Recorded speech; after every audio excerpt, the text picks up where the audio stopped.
అండి, అందరికీ నమస్కారం. మన స్పిరిచువల్ టాక్లో ఇది రెండవ వీడియో అనమాట.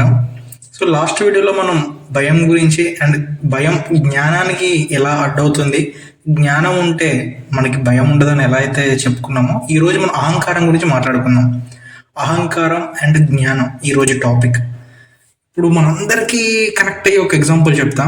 ఇది నేను ఎక్స్పీరియన్స్ చేసింది అనమాట. ఏంటంటే నేను మా అమ్మమ్మతో పాటు ఒకరి ఇంటికి వెళ్ళాను. అంటే దూరపు చుట్టాలు ఉంటాం కదా. సో అలా వెళ్ళాము. వాళ్ళు ఏంటంటే కొత్తగా ఇల్లు కట్టుకున్నారు అనమాట. అంటే చూడండి, మీరు గమనించండి మనుషులు ఎలా ఉంటారు అనేది. కొత్త ఇల్లు ఒక 2-3 ఫ్లోర్లు లేపారు అనమాట. అంటే వాళ్ళు ఫస్ట్ టైం కట్టడం అలాగా ఇల్లు. మన భూమి మీద ఇల్లులు ఏం లేవు అంటే అన్నీ ఉన్నాయి. సో వాళ్ళకి అది గొప్పనే కదా. సో ఒక అతను చూపిస్తున్నాడు అనమాట, మా తాతయ్య గారు అవుతారు. సో ఇలా చూపిస్తున్నాడు అనమాట, ఇలా చూడరా ఇల్లు 3 ఫ్లోర్లు ఉంది, చూసి రాపో, సరదాగా తిరిగి రాపో ఇంట్లో అనేసి అన్నాడు అనమాట. నేను నార్మల్గా అతనికి వెళ్ళి చూశాను. ఇక్కడున్నా కూడా 4 గోడల మధ్యలోనే కదా మనం ఉండేది. ఇలా అన్న, మా అమ్మమ్మ వచ్చేసి అదంటారు అలా అంటావు, ఇల్లు చూద్దాం దా అని చెప్పి తీసుకెళ్ళింది. అయితే నేను చెప్పా, అంటే నేను ఇల్లు మొత్తం ఏం చూడలేదు, ఇంకా చూడకుండానే చాలా బాగుంది, కనిపిస్తూనే ఉంది కదా అలా చెప్పా. లేదులే చూసేద్దాంపా అని చెప్పేసి తీసుకెళ్ళింది మా అమ్మమ్మ. సో మేమేంటి అలా చూసాం, మాస్టర్ బెడ్రూమ్ అని, గెస్ట్ రూమ్ అని, గెస్ట్ వాష్రూమ్ అని. అంటే తెలిసే ఎలా ఉంటుందో ఆ రేంజ్లో కట్టారు. 2-3 ఫ్లోర్లు పైన ఇంకా పిల్లర్స్ వేసి వదిలేశారు. పైన ఏంటి వదిలేశారు ఎందుకు అంటే, మళ్ళీ ఫ్యూచర్లో మళ్ళీ కట్టాలి కదా దాని మీద. ఇలా పిల్లర్లు వేసి వదిలేస్తే మళ్ళీ మనం ఈజీగా లేపచ్చు ఇంకో ఫ్లోరు, అది ఇది అన్నారు. కిందకు వచ్చి కూర్చున్నాం, అందరం కూర్చున్నాం, ఇక మాట్లాడుతున్నారు అనమాట. సో ఇంత అయింది, ఈ లోపల ఈ ఫర్నిచర్కి ఇంత అయింది, పైన పాప్ సీలింగ్కి మనకి ఇప్పుడు లైట్స్ పెడుతున్నారు చూడండి. సో అవి అన్నింటి గురించి మాట్లాడుతూ ఉన్నారు. నేను చెప్పా, ఏంట్రా అలా ఉన్నావు, అలా చూస్తున్నావు ఏంటి, నీకేం నచ్చలేదా, అది ఇదని నేను చెప్పా. దాదాపు ఇప్పుడు మీరు పాప్ సీలింగ్ లైట్స్ అది ఇది అన్నారు కదా. సో అవి ఎప్పుడు వేస్తారు? మీరా ఇంట్లో ఉన్నప్పుడు ప్రతిరోజు అయితే వేయరు. ఎవరన్నా వచ్చినప్పుడు వేద్దామంటే నైట్ పూట వేయాలి. ఇది బర్త్డే ఫంక్షన్స్, పెళ్లి ఫంక్షన్స్ ఉన్నప్పుడు అప్పుడు వేస్తారేమమ్మా అంటే. సో నువ్వు పెట్టించు, ఇంతైంది అంతైంది అంటున్నావు కదా. సో అది నీకు ఆనందాన్ని ఇస్తుందా, దానివల్ల నువ్వు నిజంగా హ్యాపీగా ఉన్నావా, లేదంటే దానికి ఇంత ఖర్చు పెట్టిన గర్వం వల్ల నువ్వు హ్యాపీగా ఉన్నావు అని అడిగా. అదేంటి అలా అన్నావు, ఇప్పుడు ఫ్యాషన్ ట్రెండింగ్ కదా, అందరూ వేపిస్తున్నారు, మనం వేయించాం, మన ఇంట్లో మనమే ఫస్ట్ వేయించింది అది ఇది అన్నాడు. నేను అదే తాతయ్య అడుగుతున్నా, ఇప్పుడు నువ్వు ఇంత పెద్ద ఇల్లు కట్టా అంటున్నావు కదా, సో దీనికి ఇన్ని లక్షలు అయ్యాయి, మన ఇంట్లో వాళ్ళందరికన్నా నువ్వే హైయెస్ట్, మీరే కట్టారు, సో తోపు అనుకుందాం. అయితే ఇది నీకు హ్యాపీనెస్ ఇస్తుందా, లేదా నువ్వు ఇల్లు కట్టావన్న భావన ఏదైతే ఉందో అది నీకు సంతోషాన్ని ఇస్తుందా? అంటే మీ క్వశ్చన్ కరెక్ట్గా వినండి. అంటే వాళ్ళ ఫ్యామిలీలో, అంటే అన్నదమ్ములు, వాళ్ళ అక్క చెల్లెలు అలా ఉంటారు కదా, ఒక 6-7 ఉన్నారనమాట వాళ్ళందరూ. అంటే అప్పట్లో అంతమంది కనేవాళ్ళు కదా. సో పెద్ద కుటుంబం. సో వాళ్ళలో వీళ్ళు ఇలా ఇంత పెద్ద కట్టారు. నీ అన్న అదే, ఇప్పుడు నువ్వు మీ అన్నదమ్ములలో నువ్వు ఫస్ట్ ఇంత పెద్ద ఇల్లు కట్టావు, అది నీకు సంతోషాన్ని ఇస్తుంది. మరి మీ అమ్మ కడుపులో పుట్టి, అంటే మీ తోడ పుట్టిన వాళ్ళు ఇంకా నార్మల్ ఇళ్లలోనే ఉన్నారు కదా, అప్పుడు నీకు ఎప్పుడు బాధ అనిపించలేదా అని అడిగా. దెబ్బకి ఒక 2 నిమిషాలు సైలెంట్ అయిపోయాడు. అంటే నా పాయింట్ ఏంటంటే, ఎవరికి వాళ్ళు సంపాదించుకొని హ్యాపీగా ఉండకూడదని కాదు, నేను ఇది చేశా, నేను ఇది సాధించా అని ఒక అహం ఉంటుంది చూడండి, అది నాకు నచ్చలేదు. ఇప్పుడు మా అమ్మమ్మ ఏమవుతుందంటే, ఆ తాతయ్యకి అక్క అనమాట. సో అంటే మన తమ్ముడు బాగుపడితే, ఇంత గొప్పగా సాధిస్తే, ఇల్లు పెద్ద ఇల్లు కట్టుకుంటే మనకి హ్యాపీనెస్. అది ఎలా ఉండాలంటే, ఆ అక్క మనం ఇల్లు కట్టుకున్నాం చూడండి, చిన్నప్పుడు మనం చిల్లింట్లో ఉన్నాం కదా, చూడు మనం ఇంత పెద్ద ఇల్లు కట్టుకున్నాం, అలా చెప్తే బాగుండేది. నేను ఇంత పెద్ద ఇల్లు కట్టా, మన ఇంట్లో ఎవరు కట్టలేదు కూడా, సో నేనే ఫస్ట్ కట్టింది, ఇదంతా నేనే చేయించాను, నాకు నచ్చలేదు. అప్పటికే మనం కొంచెం ఈ స్పిరిచువాలిటీ దీంట్లో ఉన్నాం కాబట్టి, ఈ మెటీరియలిస్టిక్ థింగ్స్, అంటే ఈ భౌతిక ప్రపంచం, ఈ చూసే కోణం మారింది నాది. ఇప్పుడు నేను అందరిలాగే చాలా పెద్ద ఇల్లు తాతయ్య, లైట్లు ఉన్నాయి, ఎంతైంది అంతైంది, నేను ఆశ్చర్యపోయాను అనుకోండి. అప్పుడు నేను నార్మల్గా అందరిలాగా ఉండేవాడిని కదా. సో నాకు అప్పుడు అంత అర్థం కాలేదు. అంటే ఈ మెటీరియలిస్టిక్ థింగ్స్ వల్ల ఇంత ప్రౌడ్నెస్, అంటే ఈ అహంకారం అనేది ఉంది చూడండి. సో అది నాకు నచ్చలేదు. నేను మా తాతయ్యకి ఒక విషయం చెప్పా. అంటే తాతయ్య, ఇప్పుడు మన ఈ భూమి మీద పక్కకు పెట్టు, మన రాష్ట్రంలో కానీ, లేదా మన కొత్తగూడెం, అది కొత్తగూడెం అనమాట, భద్రాద్రి కొత్తగూడెం. అంటే ఈ కొత్తగూడెంలో అంటే ఇంతకు మించి పెద్ద ఇల్లు ఎక్కడా లేదా, ఎవరిది లేదని అడిగా. అలా ఏం లేదురా, ఉన్నాయి, చాలా ఉన్నాయి అన్నాడు. అంటే ఇలాంటి ఇల్లు ఇది ఒక్కటి కాదు, దీనికి మించి ఇప్పుడు నువ్వు 3 ఫ్లోర్లతో ఆపావు కదా, పెద్ద పెద్ద బిల్డింగులు ఉన్నాయి. వాటికి మించి కాదు కదా నువ్వు ఈ ఇల్లు కట్టేసి మన దాంట్లోనే గొప్ప అనుకుంటున్నావు కదా, మరి వాళ్ళు ఏమనుకోవాలి? అలా అంటే మన ఇండియాలో చాలా గొప్ప గొప్ప వాళ్ళు కోటీశ్వరులు ఉన్నారు కదా, మరి వాళ్ళందరూ ఏమనుకోవాలి? అంటే ఇక్కడ నీకు అహం అనేది ఎక్కడ మొదలవుతుంది? అంటే నేను మా తమ్ముడి కంటే గొప్ప, నేను మా అక్క కంటే గొప్ప అనే అహంకారం ఉంది చూసారు, అది అతనికి ఆనందాన్ని ఇస్తుంది. ఇక్కడ ఆనందం అనేది ఏంటి?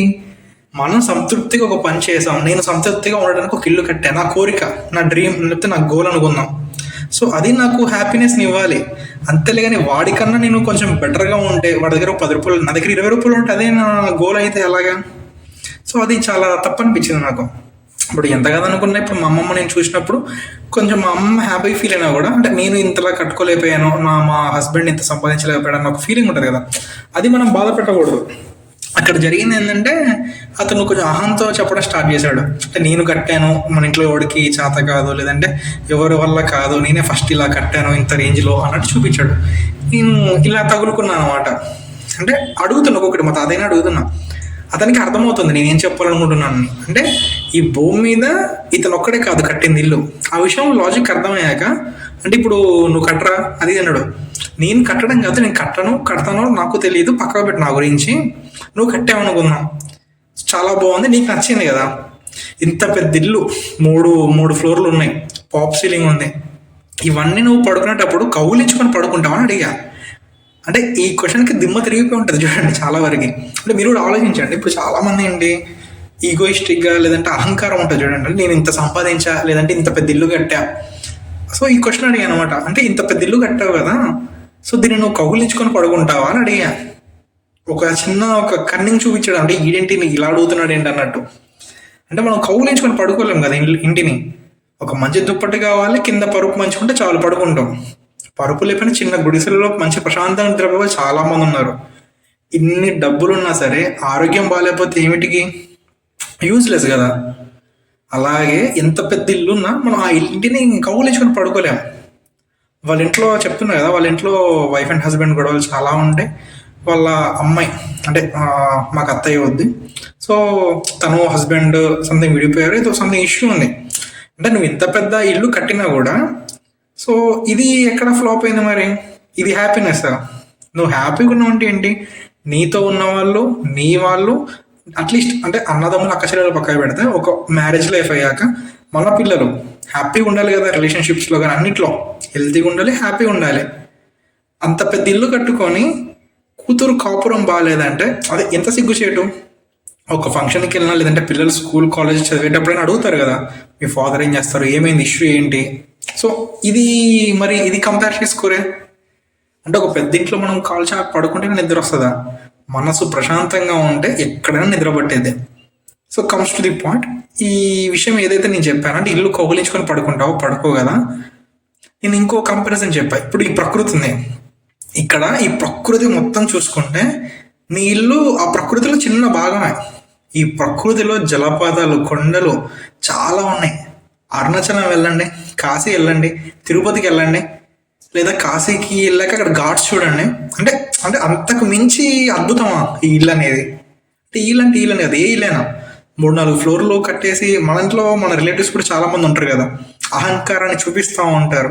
నేను ఇంత పెద్ద ఇల్లు కట్టేస్తా చూడరా, మీ నాన్నకి చేత కాలేదు, లేదా నీకు చేత అవ్వదు, జీవితంతో నువ్వు పని చేసినా. సో ఇలాంటి అంటే మనకి ఎదురవుతూ ఉంటాయి. ఈ స్పిరిచువల్ పాత్ర ఉన్న వాళ్ళకే కానీ అదే నార్మల్ లైఫ్లో కూడా అడుగుతూ ఉంటారు కదా. సో నేను అది నువ్వేంటి మరి, నువ్వు సున్నానా అన్నట్టు చూస్తారు కదా. అప్పుడు ఎప్పుడైనా మీకు ఈ వీడియో చూసినప్పుడు మీకు అనిపిస్తుంది కదా, ఈ అబ్బాయి ఇలా చెప్పడం నిజమే కదా, మీకు ధైర్యాన్ని ఇస్తుంది అంతే. నేను అతను ఏమడిగా, ఇంత పెద్ద ఇల్లు నువ్వు కౌలించుకొని పడుకోలేవు. అలాగే వాళ్ళ వైఫ్కి కూడా సంథింగ్ ఏదో హెల్త్ ఇష్యూ ఉంది, బ్యాక్ పెయిన్కి సంబంధించింది. అంటే ఇంత పెద్ద ఇల్లున్నా అది నేను నడిపించలేదు కదా, మీ ఆవిని నడిపించలేదు, మీ కూతురు కాపురాన్ని సరి చేయలేదు. అంటే ఉండే ప్రాబ్లమ్స్ ఉంటూనే ఉన్నాయి కదా, మరి ఎక్కడ హ్యాపీగా ఉన్నట్టు? అంటే ఒకరితో పోల్చుకున్నప్పుడు వాడికంటే నేను గొప్పవాని అనే ఒక భావన ఏదైతే ఉందో అది నీకు సంతోషాన్ని ఇస్తుంది. అది వేస్ట్ కదా.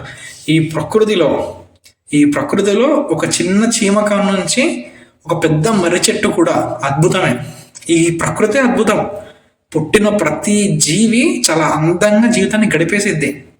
ఒక చీమ కట్టిన చిన్న పుట్ట కూడా అద్భుతమే నా దృష్టిలో. ఒక చీమ కట్టిన పుట్టనే అద్భుతం అంటే చూసుకోండి మరి. ఈ ప్రకృతి సృష్టించే అద్భుతాలు ఇంకెన్ని ఉన్నాయి? జలపాతాలు కానీ, హిమాలయాస్ కానీ, కరెక్ట్ టైంకి వర్షం పడ్డ కూడా అద్భుతమే కదా. అది మనం ఏం చేయట్లేదు. వర్షం కోసం మనం ఏం చేస్తున్నాం? ఏమీ చేయట్లేదు, ఇంకా నాశనం చేస్తున్నాం. అభివృద్ధి అభివృద్ధి అనుకుంటాం. సో మనం ఒక ఇల్లు కట్టుకొని, అంటే మనం ఈ చలికి ఎండకి బతకడానికి ఇబ్బంది పడి మనం ఒక చిన్న ఇల్లు కట్టుకొని మనం నేను గొప్పవాణ్ణి అనే భావన అనుకుంటే, ఈ ప్రకృతి చూడండి, ఒక ఆకుని చూడండి. మనం ఒక మొక్క పెట్టి ఒక వారం రోజులు దాన్ని నీళ్ళు పోస్తే ఆకులు చిగురిస్తాయి. అది పండించే వరకు మనం దాన్ని పెంచగలిగితే అద్భుతం చేస్తుంది అది. మరి మనిషి ఏం చేస్తున్నాడు? నా చెట్టు అంటున్నాడు. నీ చెట్టు ఏంటి? ఆ చెట్టు అది పెరిగింది, అది ఫలాన్ని ఇస్తుంది మనకి కృతజ్ఞతతో. ప్రకృతి అలా నడిపిస్తుంది. ఎన్ని అద్భుతాలు ఉన్నాయి. ఇన్ని సృష్టించిన ప్రకృతి మనిషిని కూడా సృష్టించింది. అన్ని జీవరాశులలో 84 లక్షల జీవరాశులలో మనిషి ఒకడు అంతే. అంటే మనం చెప్పుకోవడానికి 84 లక్షలు అన్న పేరు. ఎన్నో జీవరాశులు ఉన్నాయి, ఎక్కడెక్కడో ఉన్నాయి. ఓన్లీ భూమే కాదు కదా. ఇన్నిటిలో మనిషి ఒకడు. మనిషి సృష్టించిన వాడి జీవిత కాలంలో 100 సంవత్సరాలలో, 40 సంవత్సరాలకు, 50 సంవత్సరాలకు, 70 సంవత్సరాలకు చిన్న ఇల్లు కట్టుకున్నాడు అంతే. ఈ భూమి మీద అదే గొప్పదేం కాదు కదా. చాలా అద్భుత కట్టడాలే ఉన్నాయి, చాలా పెద్ద పెద్ద బిల్డింగ్స్ ఉన్నాయి.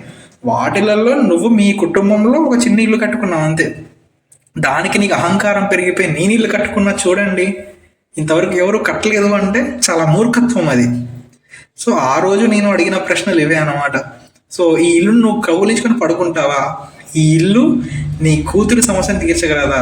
ఇంత పెద్ద ఇల్లు నీ సంపద, నీ ఆవిడ ఆరోగ్యాన్ని సరి చేయగలదా? నిన్ను మనశ్శాంతిగా పడుకొని ఇవ్వగలదా? అంటే అతను రియల్ ఎస్టేట్ అన్నమాట. సో అంటే ఎప్పుడు ఏదో గోల్ ఉంటుంది కదా, కొన్ని చేయాల్సి వస్తుంది, స్కాములు చేయాల్సి వస్తుంది, లేదంటే కొంచెం ఇల్లీగల్ మనీ చేతులు మారుతూ ఉంటుంది కదా ఈ రియల్ ఎస్టేట్ అంటే. అంటే మోస్ట్ ఆఫ్ ది కేసెస్ నాకు తెలిసినంత వరకు నేను చెప్తున్నా. సో ప్రశాంతంగా పడుకోగలిగావా ఎప్పుడైనా? ఎంత పెద్ద రూమ్ ఉంది, మాస్టర్ బెడ్రూమ్ ఉందా, ఇంకేదైనా బెడ్రూమ్ ఉందా? ఇది కాదు. మనశ్శాంతిగా పడుకోగలిగావా? మనశ్శాంతిగా తినగలిగావా? లేదంటే ఏదో ఉన్నామంటే ఉన్నాం, పెద్దలు కట్టుకున్నాం, అందరి ముందు మనం గొప్ప అని చెప్పుకోవాలి, ఇంతేనా? మీరు గమనించండి, స్పిరిచువల్ పాత్రలో ఉన్న వాళ్ళకి రేపు ఒక 10,000 అవసరం ఉంటే ఈరోజు వాళ్ళకి ఆ 10,000 వచ్చేస్తాయి. డబ్బు దగ్గర చాలా వరకు సమస్యనే ఉంటుంది. సమస్య అంటే ఇప్పుడు నేను ఇదే పాత్రలో నాకు తెలుసు ఏంటంటే, ఇప్పుడు మనకి డబ్బులు వస్తాయి. ఎలా వస్తాయి అంటే, ఎప్పుడు నీకు ఎంత అవసరం ఉంటే అంత ఆ ఈశ్వరుడు పంపిస్తాడు. అది ఎలా అయినా అవ్వచ్చు. ఒకనొక టైంలో నాకు జరిగిన సిచ్యువేషన్ చెప్తా చూడండి. నాకు ఒక 10,000 అవసరం ఉండే అనమాట. సో నేను బస్సులో వెళ్తున్నా. బస్సులో ఇక్కడ మా ఊరు నుంచి స్టార్ట్ అయ్యా, హైదరాబాద్కి వెళ్ళాలి. 10,000 అవసరం. నేను మా ఫ్రెండ్ గారికి బస్ ఎక్కే మూమెంట్లో కాల్ చేశాను, అరే ఇట్లా కొంచెం అర్జెంట్ ఒక 10,000 కావాలి, కొంచెం చూడు కుదిరితే అని. సో నేను హైదరాబాద్ రీచ్ అయ్యే లోపు మనకి కరుంగలి మళ్ళీ మనం డిస్ట్రిబ్యూట్ చేస్తున్నాం కదా. సో మనకి ఆ జర్నీలో నేను స్టార్ట్ అయ్యి అక్కడ హైదరాబాద్ వెళ్ళేసరికి ఒక 5-6 అవర్స్ పట్టింది. ఈ 6 అవర్స్లో నాకు అప్పుడప్పుడు అర్ధగంటకు ఒకసారి, గంటకు ఒకసారి ఒక 5గురు కాల్ చేశారు. ఒకరు 2 కావాలని, ఒకరు 3 కావాలని, ఒకరు 4 కావాలని. అంటే ఆ టైంకి వాళ్ళకి ఎన్ని కావాలని వేస్తే అన్ని ఆర్డర్ పెట్టారన్నమాట. క్యాష్ ఆన్ డెలివరీ ఎలాగో లేదు కాబట్టి ఆన్లైన్ పేమెంట్సే. సో అమౌంట్ కొట్టేశారు. నేను దిగాక చూస్తే అమౌంట్ నా దగ్గర. మా ఫ్రెండ్ గారు అడిగాడు, అరే అమౌంట్ అడిగావు సెట్ అయినా నేను పంపించిన అంటే, నేను చూసుకున్నా ఎంత తక్కువ చూద్దామని. ఎగ్జాక్ట్గా 10,000 నా అకౌంట్లో ఉన్నాయి ఆ రోజు. అసలు నాకు మస్తు అనిపించింది అనమాట. అంటే this is how spiritual people life work అనమాట. అంటే మనం ఏదో ఆశించి ఏదో చేసేయాలని చేయము. మనకు కొన్ని అవసరాలు ఉంటాయి కదా. ఈ భౌతిక ప్రపంచంలో ఉన్నందుకు మనకి కొన్ని అవసరాలు ఉంటాయి. ఆ అవసరాలు ఆ ఈశ్వరుడే చూసుకుంటాడు. నేను రామకృష్ణ బోధామృతంలో ఒక లైన్ చదివా చూడండి, ఎలా ఉంటుందంటే, నిన్ను ఆ భగవంతుడు భూమి మీదకి పంపించేటప్పుడే నీకేమేమి కావాలో నీ బాగోగులన్నీ ఆయన ఆల్రెడీ రాసి పెట్టేస్తాడు. సో నువ్వు కష్టపడుతున్నావు అనుకుంటున్నావు, కాదు, నీ కష్టానికి, ఆ కష్టం నెరవేర్చడానికి, దాని నుంచి బయటపడడానికి కూడా ఆ ఈశ్వరుడు మొత్తం రాసే పంపించాడు నీకేమేం కావాలో. సో ఆయనది బాధ్యత, నీది కాదు అన్నట్టుంటుంది అనమాట. అంటే ఈ స్పిరిచువల్ పీపుల్ని చూడండి మీరు గమనించండి, ఫుల్ రిచ్ ఉండరు, లేదంటే ఇంకేదైనా స్కామ్లు చేసేసి డబ్బులు దొబ్బేద్దాం, ఒకళ్ళ ముంచేద్దాం అన్న థాట్ ఉండదు. అంటే వాళ్ళకి ఉండడానికి, తినడానికి లోటే ఉండదు.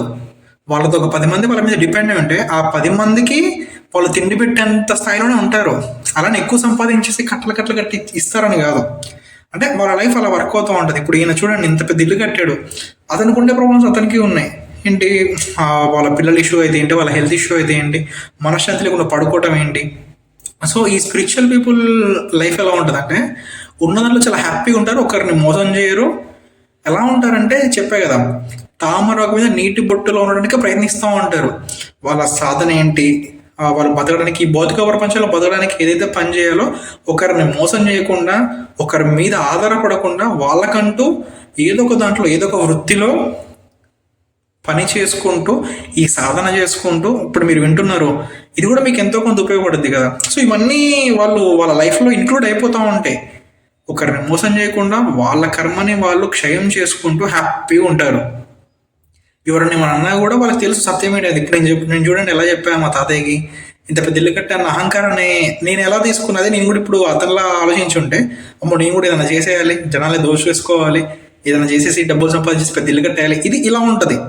మనకు అలా లేదు కాబట్టి, ఆ ఆలోచన లేదు కాబట్టి మనకు ఉండడానికి ఒక ఇల్లు ఉంది, ఆ ఈశ్వరుడు ఇచ్చాడు, మన బాగోగులు ఆయన చూసుకుంటాడు. సో మనం మన సాధన చేసుకోవాలి. ఉన్నంత రోజులు మనకి తిండికి ఉండడానికి లోటు లేదు కాబట్టి, సో మనం ఒకరిని ఎందుకు మోసం చేస్తాం, చెయ్యము. మనం ఏదైతే పని చేస్తామో ఆ పనికి తగ్గట్టు ఫలితాన్ని ఆ భగవంతుడే ఇస్తాడు. ఇప్పుడు నేను యూట్యూబ్లో వీడియోస్ పెడుతున్నా, ఏదో కరంగోలి మాల ఏదో పెడుతున్నా, ఇన్స్టాగ్రామ్లో పోస్టులు పెడుతున్నా, మనకి ఇక్కడ టెంపుల్ ఉంది, అమ్మవారి టెంపుల్. అంటే డబ్బుల కోసం ప్రతిదీ చేసుకుంటూ పోలేము కదా, వచ్చేది ఎక్కడ నుంచి వస్తూ ఉంటుంది. ఇప్పుడు కరంగోలి మాల తీసుకున్న ఒకరు ఎవరైనా తీసుకుంటే దానికి మనకి అమౌంట్ ఒక వారం రోజులు అన్న వస్తాయి కదా. సో అలా యూట్యూబ్ నుంచి కొంచెం వచ్చింది. సో అలాగా నాకు సరిపోతున్నాయి అమౌంట్. అలాగే ఇప్పుడు మీరు పని చేసుకునే అమౌంట్ కూడా మీకు సరిపోతాయి. మీ కుటుంబ పోషణకి ఎంతైతే కావాలో అవి సరిపోతూ ఉంటాయి.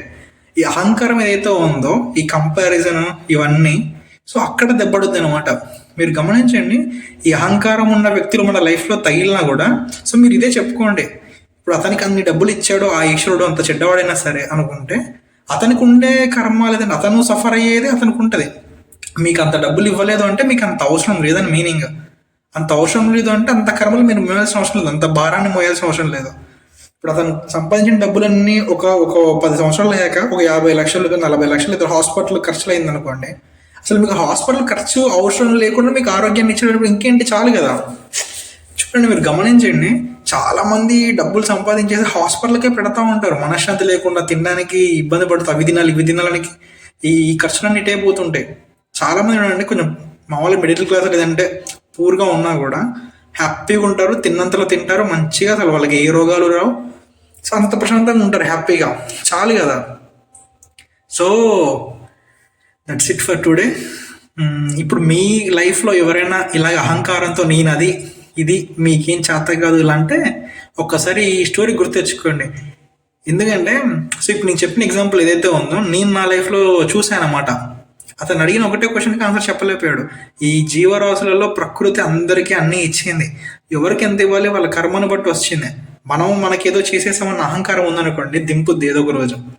సో ఉన్న దాంట్లో హ్యాపీగా ఉందాం, నిష్కల్మషంగా మన కర్మలు చేసుకుందాం, జ్ఞానం వైపుగా మన అడుగులు వేద్దాం. ఓం నమః శివాయ. సర్వం శివం జగత్.